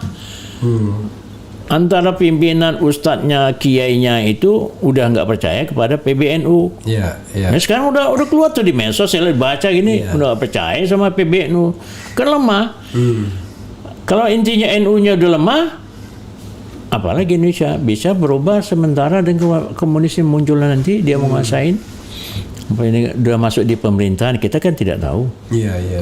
Di TNI, kalau TNI-nya ya kita 2 kali ditolong sama Allah. Pertama tahun 48. Kedua, Kalah mereka, yang kedua 65. Blessing saja semua karena Allah maunya itu. Karena Allah saja. Kalau tidak kita udah jadi negara komunis 48, negara komunis tahun 65. Sekarang tentaranya sudah lemah. Dulu 48 tentara yang di depan, 65 tentara di depan. Nggak jadi berubah jadi komunis. Sekarang kalau tentaranya lemah, seandainya mereka sudah masuk, undang-undang dikeluarkan, sekarang kan orang curiga kepada BPIP, Haluan Ideologi Pancasila, BPIP, Badan Pembinaan Ideologi Pancasila. Itu BPIP. Tadi kan dibuat undang-undang Haluan Ideologi Pancasila, pelaksananya BPIP. Sekarang undang-undang buat BPIP. Tapi yang mau dipertahankan, BPIP mengatakan bahwa musuh besar Pancasila itu adalah agama. Loh, gimana?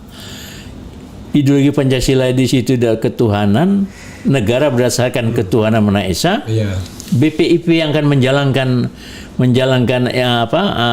pembinaan Pancasila, agama musuh. Bersikap bermusuhan. Bermusuhan sama agama gimana? Terus dipakai apa? Pancasilanya dipakai. Pancasila 18 Agustus yang disepakati bersama mau dirubah 1 Juni. Pidato Bung Karno bisa diperas Pancasila menjadi sila, Eka sila. Tidak ada ketuhanan berkebudayaan. Nah, sekarang berkarya-karya Eka sila gotong royong. Saya gotong royong, nggak ada lagi istilah ketuhanan. Jadi apakah ini akan berubah? Kita akan melihat, ini gejalanya mau dirubah nih negara ideologi kita dirubah dari Pancasila menjadi kalau gotong royong ikut semua boleh kan? Ikut semua. Dan kemudian kita lihat foto itu mega salam Pancasila ada lagi nih. Iya. Salam siapa coba lihat? Xi Jinping gini salam. Oke. Kemudian di sini siapa yang DNID begini salamnya. Oke. Apakah begitu? Itu kan kita satu tanda tanya. Yang perlu kita pertanyakan. Bukan kita nuduh. Dan istilah-istilah itu untuk bahwa sejak tahun 57 DNID sudah menyiapkan revolusi ABC sama dengan GBHN. Maksudnya apa-apa yang pada waktu Bung Karno, GBHN pada Bung Karno, Monopol Uzbek namanya, itu sama dengan rencana sejak 57 oleh komunis, oleh DNID untuk membuat Indonesia seperti apa. Monopol Uzbek persis. Monopol Uzbek itu manifesto politik, undang-undang dasar, sosialisme, demokrasi dan apa? Ekonomi. Oke. Jadi kelihatan ini bahwa rencana dia memang mau ngasih Indonesia. Sekarang nggak kelihatan dia komunis partai, tapi kok konsep-konsepnya masuk. Sejarah mau dihilangkan tentang bukti sejarah oleh namanya Dirjen bukan Dirjen, bukan Dirjen Dikti ya. Tentang sejarah mau dirubah itu loh, jadi yang tidak ada peran dari tokoh-tokoh Islam kemudian bahkan sejarah mau dihilangkan tadinya. Jadi pendidikan sejarah mau dihilangkan. Berarti kan tidak ada sejarah tentang pemberontakan komunis ini itu sumbangan dari ormas partai dari umat Islam kan mau dihilangkan. Itu bau-baunya udah ke sana, bau-baunya kelihatan. Itulah yang sekarang kalau tidak ada kita memperingati, memberitahukan yang hari ini gerakan G30 PKI kan bergeraknya sekarang jam 10 ya. Ya, sekarang jam 9.15. Nah, 9.15. Jam 10 Untung lapor kepada Aidit bahwa gerakan akan dijalankan. Untung lapor jam 8 ketika mau bus teknik di Senayan Bung Karno berpidato situ melapor, ini akan bergerak untuk menangkap Pak Dewan Jenderal. Lapor di sana, tapi lapor di mana? Di WC kepada Bung Karno. Bung Karno tahu. Kan perintah Bung Karno untuk menghadapkan, ini kan pengawal Bung Karno menghadapkan para jenderal yang dituduh dia untuk Dewan Jenderal, bukan ditangkap, Tapi suruh menghadap. Tapi tim Pasopati pimpinan Dul Arif ini malah membunuh. Disitulah kesalahan dia. Bahwa Jadi ada isu lain yang diperintahkan, lain yang dikerjakan. Disitulah kesalahan. Untung itu blessingnya di situ, sehingga terbuka semuanya. Nggak tahu kita blessing dari Tuhan, toh. Iya. Jadi walaupun untuk blessing itu harus ada korban nyawa. Ada korban nyawa. Disitulah marahnya kita. Kalau nggak kejadian itu, mungkin dia berencana sebenarnya menurut si Sudisman itu rencananya mereka akan bisa menguasai Indonesia tahun 70. Mereka sudah masuk di pemerintahan, sudah ada menteri, Nyono, udah jadi menteri negara termasuk Aidit, itu. Rencana mereka masuk pelan-pelan di pemerintahan, dia kuasai di balik tangan. Tapi karena takut Bung Karno sakit, itu, Chu Enlai sudah perintahkan, Mao Zedong bilang dulu kami 125 jenderal kami bunuh. Revolusi bukan kebudayaan tahun 49. Ketika terbentuk Republik Cina yang pertama komunis itu, People Republic itu. 125 jenderal kami habiskan. Kalian sekali pukul masih jenderal-jenderal yang nggak mau ikut. Nah, itu inspirasi Aidit. Nah, takut dia Bung Karno mau apa, kalau nggak meninggal ya lumpuh gitu. Jadi oleh Angkatan Darat katanya dokumen dia, padahal Angkatan Darat nggak ada niat itu untuk Dewan Jenderal, yang namakan Dewan Jenderal Dewan Jakti, Dewan Jabatan Tinggi Kepangkatan dan Tinggi Dewan Jakti itu memilih para kolonel menjadi jenderal. Dituduh, dibuat rekayasa seolah-olah mau terjadi kudeta. Untuk itu maka tanggal 1 Oktober sebenarnya mau dipanggil, dan pada waktu 5 Oktober itu hari ABRI yang tanggal 65 itu berarti 20 tahun, Bung Karno ingin memberitahukan jenderal ini nggak benar di depan para jenderal lainnya. 5 Oktober rencananya. Tapi dirubah menjadi 1 Oktober. Untung lapor pada Bung Karno Mubes Teknik di Senayan jam 8. Jam 10 dia lapor ke Aidit. Jam 10 malam. 10 malam. Di Senko PFN Sentral Komitenya Sentral Komandonya di Cawang, di bawah jembatan layang yang mau jalan tol yang menuju ke Bekasi, kan ada yang baru itu. Di daerah Cawang. Di bawah itu dulu ada Senkonya Penas Perfilman Nasional di situ. Gedung sekarang udah dibongkar, saya lihat itu. Hilanglah sejarahnya. Di situ pusatnya. Laporlah dia jam 10. Sebenarnya tanggal 30 mau dilaksanakan untuk melakukan gerakan ini, tetapi karena terlambat pasukannya datang, si Dul Arifnya, maka diundur menjadi jam 4 pagi, jam 3 pagi untuk menangkap Yani, menangkap DI Penjahitan, MT Haryono, Suprapto, kemudian Sutoyo Sumiharjo yang jenderal itu 6. Karena keterlambatan kok belum datang, jadi terlambat. Tapi tetap karena gerakannya dimulai tanggal 30 jam 10, tetap aja mereka akan gerakan 30. Gerakan tanggal 30. Jadi itu ceritanya. Pak Jenderal, pasti ini memang kontroversi ini kan tidak pernah berakhir ya, selalu akan ada versi A, versi B dan lain sebagainya kan.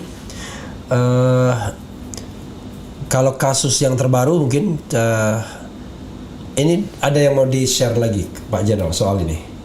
Sebelum saya tanya kasus terakhir yang baru diputuskan. Maksudnya kasus saya? Iya. Oh. Kan sebenarnya pengen tahu juga kan? Oh ya, lucu nih ya. Iya kan? Ya, jadi ini sudah ya bagian ini. Ya udah. Oke. Nah, ini kan orang kan pengen tahu juga. Kapan tuh divonis kemarin?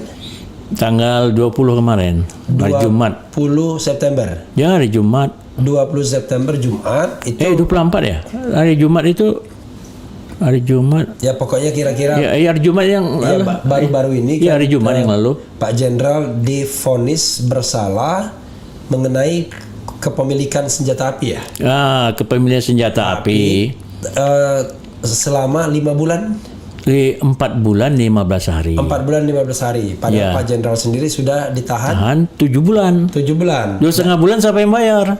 Iya, di itu kejadiannya tahun 2019 2019. menjelang Pilpres.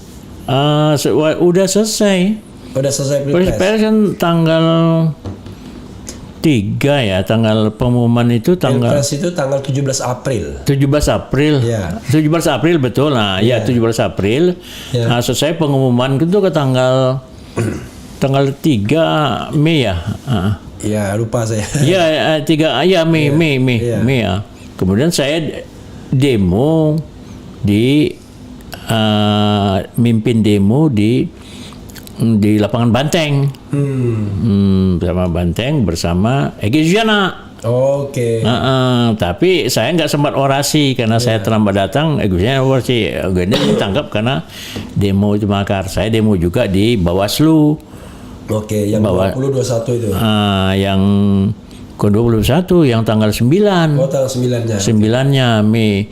Oke. Kemudian saya diperingatkan sama Wiranto melalui orang lain, beritahu Kiflan kalau ada nanti dia di Jakarta, saya ditangkap, kata Wiranto.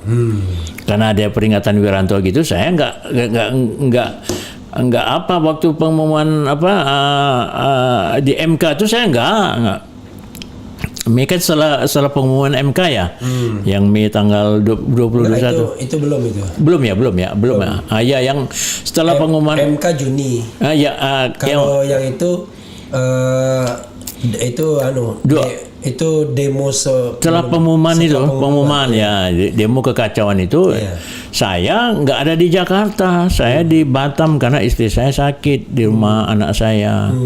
Nah, saya ke Batam, saya nggak ada di Jakarta kejadian 21-22 Mei itu, dan saya sudah dengar bahwa kalau saya ada kerusuhan itu saya ditangkap, berarti saya ada kejadian saya merancang untuk kerusuhan. Lalu kemudian kenapa tiba-tiba ada ini soal kepemilikan senjata ini? Nah, jadi setelah tanggal 9 April 9 Mei saya demo di Bawaslu. Saya diperiksa kasus makar. Oke, makar itu yang kasus yang mana? Makar yang demo di Bawaslu. Oke. Mau makar lah saya itu bahwa Sampai saya sekarang itu udah selesai. Nah, jadi kemudian saya diperiksa tanggal 13 Mei 2019. Iya. Saya diperiksa diperiksa di Polda. Iya. Kemudian udah selesai di Polda, saya pulang ke Batam lagi. Mau diperiksa lanjutan saya. Periksa di lanjutan, diperiksanya saya di Barreskrim. Saya mau diperiksa nanti tanggal saya nggak bisa datang. Saya bilang nanti karena saya tahu ini ada mau kerusuhan ini, kalau saya datang saya nanti bisa dituduh lagi gitu toh. Kemudian tanggal 21 saya mau diperiksa, saya nggak datang. 21 Mei. 21 Mei. 13 di Polda, 21 Mei di Mabes Polri. Iya. Karena ada laporan dari orang saya memimpin mau makar gitu. Iya. Saya nggak datang. Saya datang pada tanggal 29 Mei ke Barreskrim. Dari Barreskrim saya ditangkap tanggal 29. Selesai diperiksa Barreskrim tentang makar. Iya. Di Barreskrim juga saya ditangkap. Nggak pulang, nggak ada, pokoknya saya ditangkap kasus kepemilikan senjata. Karena ada yang namanya Iwan. Iya. Nah, Iwan itu punya senjata. Iya.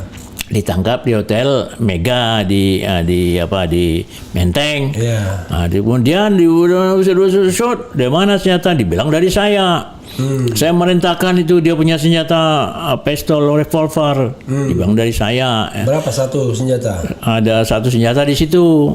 Kemudian kembangkan dia buat pengakuan bahwa ada saya minta senjata panjang, minta senjata Meyer kecil. Iya. Dituduhnya dibuatlah di situ. Setelah kerusuhan 21 Mei, saya ditangkap di tanggal 29 Mei. Tapi tanggal 28 Mei di TV udah sebut bahwa otak dari semua kerusuhan 21-22 Mei yang di Petamburan, di Selipi yang terbunuh ada 14 orang tapi dibilang 9. Itu kejadiannya saya lah yang bawa senjata itu. Perintah saya lah. 21-22 Mei, padahal saya ada di Batam. Baru sudah datang dari 9 Mei, di tanggal 28 sudah sebutkan saya lah otaknya. Tapi di dalam BAP itu, di dalam surat perintah dimulainya penyelidikan SPDP dari kepolisian kepada jaksa bahwa saya diperiksa tanggal 21 Mei loh. Bagaimana saya ditangkap tanggal 29 diperiksa tanggal 21? Gimana itu? Jadi ada yang tidak matching lah, bahwa pertama saya dibuat otaknya tanggal 28 Mei, saya ditangkap 29. Oh, bisa otak tanggal 29. Kemudian SPDP tanggal 21 Mei 2019. Itu saja saya sudah, wah ini enggak benar ini. Rupanya dibuat laporan lah, rekayasa semua cerita, tanggal, waktu, tempat. Bahwa saya dengan senjata itu mau membunuh Wiranto, membunuh Luhut, membunuh Godis Mere, membunuh Buni Gunawan, dan surveyor yang namanya Yunarto Wijaya. Saya otaknya, perintahkan kepada Iwan. Ya, si Iwan itu punya senjata 2017.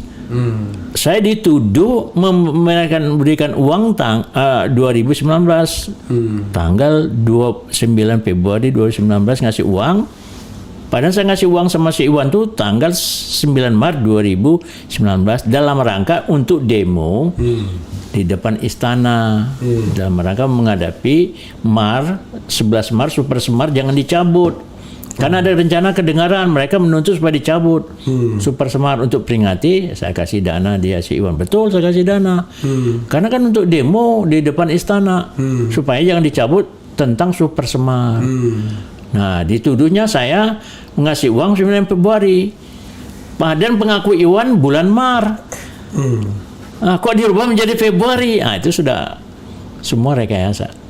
Nah, tapi saksi, bukti, fakta, senjata tahun 2017 sudah punya, 2018 ada fotonya si Iwan pegang itu senjata 2018.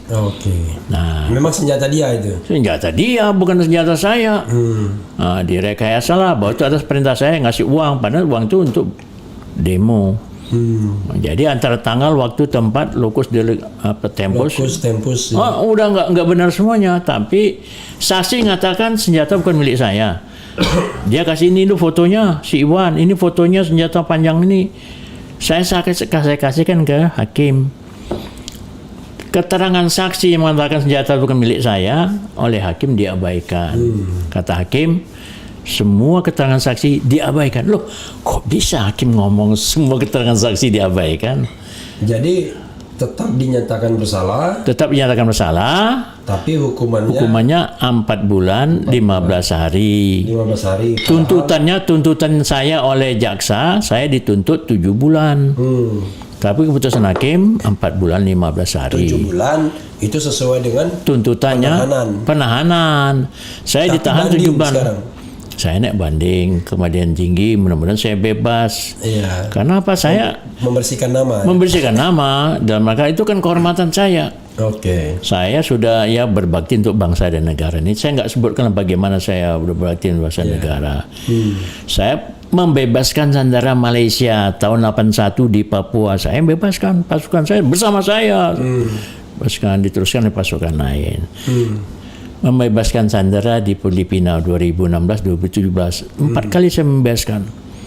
Itu. Kemudian mendamaikan pemberontakan Moro di Filipina Selatan, damaikan Prof. Misuari sebagai pemberontak, Moro Islamic Liberation Front, Moro Liberation Front dengan Presiden Fidel Ramos. Saya pertemukan, damai, 96 selesai sama saya. Ketemu Di hutan-hutan lah. Oh, oke. Presiden Fidel Ramos sama pemberontak saya pertemukan di hutan. Saya langsung physically saya bawa itu Misuari, yang kontingen lain orang saya tuh bawa Presiden Ramos ketemu dan Oke. saya bebasan itu, kemudian barisan tentara ini di Timur saya pangkat naik luar biasa. Maksudnya biasanya orang umpamanya 17 tahun, saya 15 tahun sudah naik pangkat menjadi letnan kolonel. Orang biasanya naik pangkat untuk mayor itu 11 tahun, saya 9 tahun sudah naik pangkat. 2 kali saya naik pangkat luar biasa. Di Papua sekali kapten ke mayor, ya karena saya di daerah sekarang yang Ilaga, Puncak Jaya yang banyak ditembak itu, saya sapu bersih. Dengan helikopter saya bergerak, dengan helikopter saya sapu bersih mereka. Tahun 1977. Itu kejadian itu sudah sejak lama, itu pemberontak separatis ya, dibilang pemberontak, dibilang sekarang KKB, kriminal bersenjata, ya senang lah dia. Kita tentara nggak bisa bergerak karena kriminal. Tapi kalau separatis, tentara yang bergerak. Atau kalau katanya teror, ya dan 88 lah ke sana, cobalah tanggapin itu. Jangan yang tukang ya Dem 88 di tempat-tempatnya kan ya yang nggak bersenjata, yang apa ya gimana sih? Bawa ke sana Dem 88 karena separatis teror itu.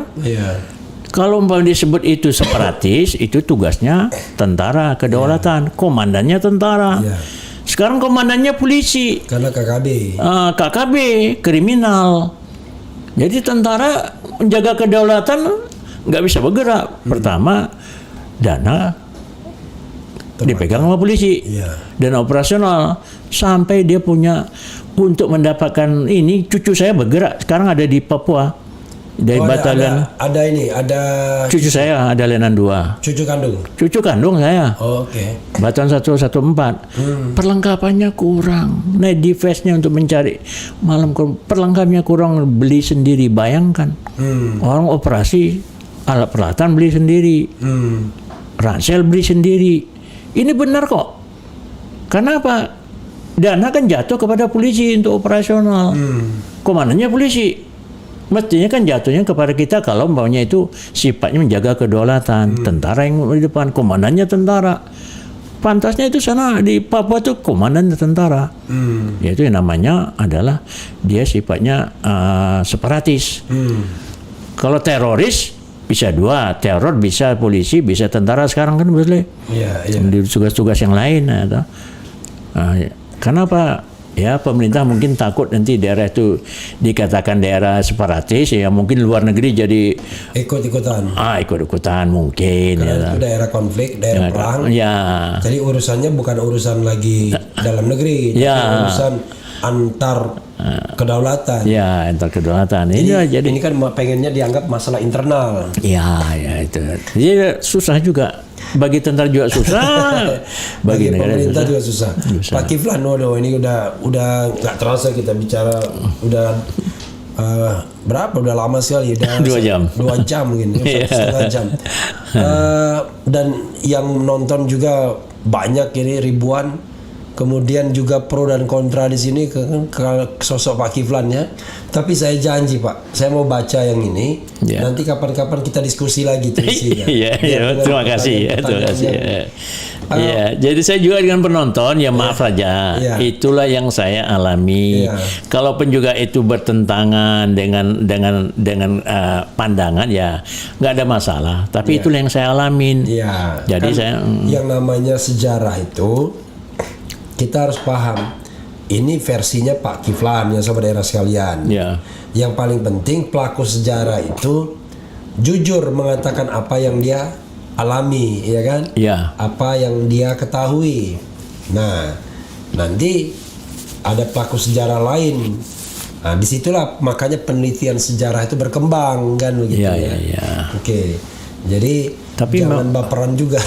tapi saya jawab gini, ini kan masalah bangsa. Iya. Kok sampai sekarang kita tidak pernah sejak 45 itu berantem terus antara faksi, antara agama, bukan agama, antara ya organisasi atau antara masyarakat, belum selesai. Kenapa? Rumah dibangun atas fondasi, Iya. atas tiang. Iya. Lah fondasi kita Pancasila masih digoyang-goyang. Iya. Bagaimana mau dirubah menjadi 1 Juni? Iya. Padahal udah kesepakatan bersama fondasinya 18 Agustus. Iya. Ya inilah. Jadi sekarang ini justru yang mau mengubah Pancasila itu justru elemen-elemen negara sendiri Nah, itu. yang mereka katakan Pancasila yang lebih murni. Jadi bagaimana pikiran seorang dari Bung Karno untuk dirubah menjadi pikiran orang rame-rame, Iya. yang 18 itu kan pikiran rame-rame, Iya. kesepakatan bersama. Iya. Kok diubah jadi seolah milik Bung Karno saja ini Republik, ada miliknya PDIP, janganlah. Iya. Iya, maksudnya kebersamaan. Iya. Kalau mau bersamaan 18 Apalagi Agustus. kalau kita lihat sila ketuhanan yang Maha Esa. Yes, Jelas-jelas itu bukan Bung Karno banget. Enggak, kebersamaan itu. Negara kita, dasar negara kita adalah ketuhanan Maha Esa. Iya. Baca itu pasal 29 ayat 1. Iya. Gitu. Iya, Pak Jenderal ya. Terima kasih banyak. Mungkin last word kepada Sobat Era. Last statement sebelum saya akhiri. Silakan Pak Jenderal. Ya, terima kasih Bung Refli. Dalam ini ya saya hadir di channelnya yang Cadas Keren. Keren Cadas. Oh, keren Cadas ya. Ya, bagus, ini saya juga senang saya buka ini ya, topiknya yang kita hadapi sehari-hari ya, banyak memberikan inspirasi dan aspirasi serta membangun suatu nalar yang arahnya ke arah yang baik lah. Iya. Nah, jadi demikian saya juga ucapkan dan maaf saya ya kepada para YouTubersnya, ya, kepada followersnya saya minta maaf ya kalau ini tidak sama pemikiran kita, tapi niat saya adalah untuk membangun bangsa, jangan ada lagi terjadi suatu friksi ya, satu kecurigaan sehingga kita terpecah ya, jadi apa bentuknya lah. Jadi itu maksud saya bercerita apa adanya dengan saya. Iya, Sobat Era sekalian ya, ini bagian dari sejarah yang jelas apa yang dialami oleh Jenderal Kiflan Zain, Majen Purnawirawan.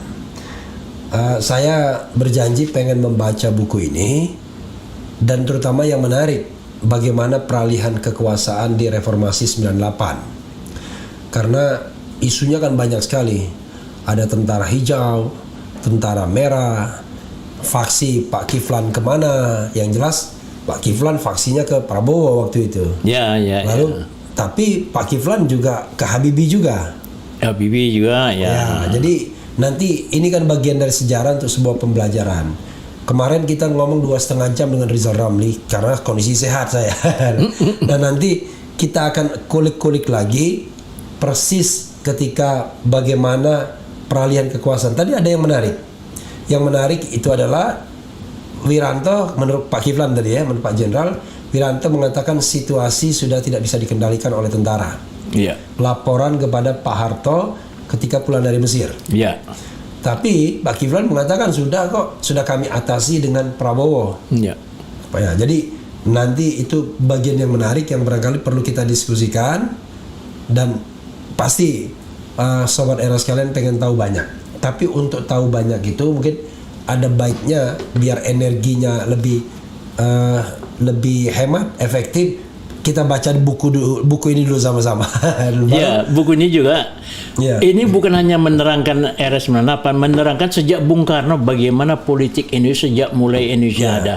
Sehingga sampai sekarang bagaimana sih sebenarnya Indonesia dan yang saya alami sejak saya lahir. Oke. Jadi bisa kelihatan sini Bung Karno gimana, Iya. Pak Harto gimana, Habibie gimana, semuanya saya ada di dalam ini sampai sekarang. Sampai saya ditangkap. Oke. Jadi ini menarik untuk memang seharusnya pelaku sejarah itu membuat buku walaupun versi masing-masing, sehingga nanti para akademisi peneliti sejarah itu bisa memiliki banyak referensi untuk dibaca, diteliti, dibandingkan pakai metode ilmiah, dan akhirnya kita bisa, saya sih berharap kita ada buku putih sejarah gitu yang memang sejarah itu berbicara apa adanya, kan kira-kira begitu. Ya, ya. Tapi masalahnya adalah sejarah itu selalu kata orang ya hanya ikut pemenang. Kalau misalnya sekarang pemerintahan